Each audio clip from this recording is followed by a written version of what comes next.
Sebelumnya, Assalamualaikum warahmatullahi wabarakatuh.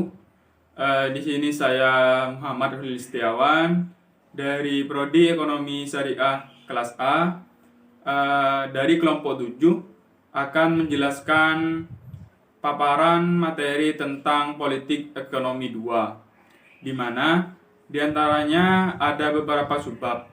Yang pertama, jaminan pemenuhan kebutuhan primer. Yang kedua, jaminan sosial dalam sistem kapitalis. Dan yang ketiga, jaminan sistem sosial terhadap pemenuhan kebutuhan primer. Dan yang terakhir, jaminan Islam terhadap kebutuhan primer. Seperti itu. Nah, kita kembali yang pertama. Yang pertama yaitu jaminan pemenuhan kebutuhan primer.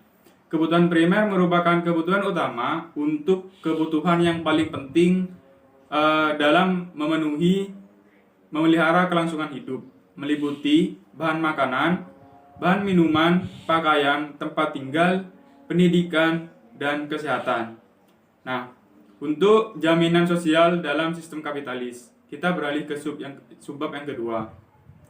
Ideologi kapitalis berusaha mewujudkan jaminan sosial, keadilan sosial, dan menciptakan asuransi-asuransi sosial.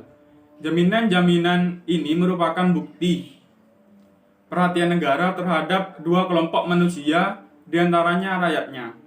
Nah, kedua kelompok itu siapa saja? Yang pertama, mereka yang bekerja di pemerintahan, lembaga-lembaga umum, para pekerja tetap di pabrik-pabrik, dan proyek-proyek, serta buruh tani yang menggunakan alat pertanian.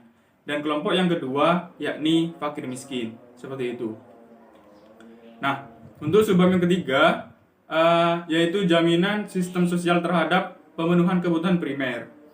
Jaminan sosial merupakan salah satu bentuk perlindungan sosial yang diberikan kepada masyarakat, baik dalam bentuk sandang, pangan, papan, kesehatan, pendidikan, keamanan, dan keadilan bagi usia produktif maupun usia lanjut. Dengan tambahan bahwa tunjangan hari tua hanya akan diberikan setelah seorang melewati batas usia produktif, seperti itu. Dan yang terakhir, jaminan Islam terhadap kebutuhan primer. Nah, di era sistem ekonomi kapitalis liberal, untuk mewujudkan kemakmuran rakyat, negara tidak perlu campur tangan terhadap perekonomian masyarakat. Hal tersebut antara lain tampak dari pendefinisian politik ekonomi. Nah, dalam politik ekonomi Islam, negara menjamin terpenuhinya seluruh kebutuhan pokok dan dasar rakyat, serta kesempatan terpenuhinya kebutuhan sekunder seluruh rakyat per orang, tanpa memandang ras, suku, dan agama secara menyeluruh.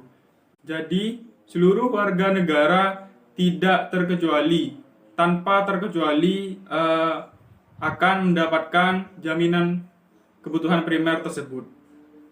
Mungkin hanya itu saja yang dapat saya sampaikan. Kurang dan lebihnya mohon maaf. Wassalamualaikum warahmatullahi wabarakatuh.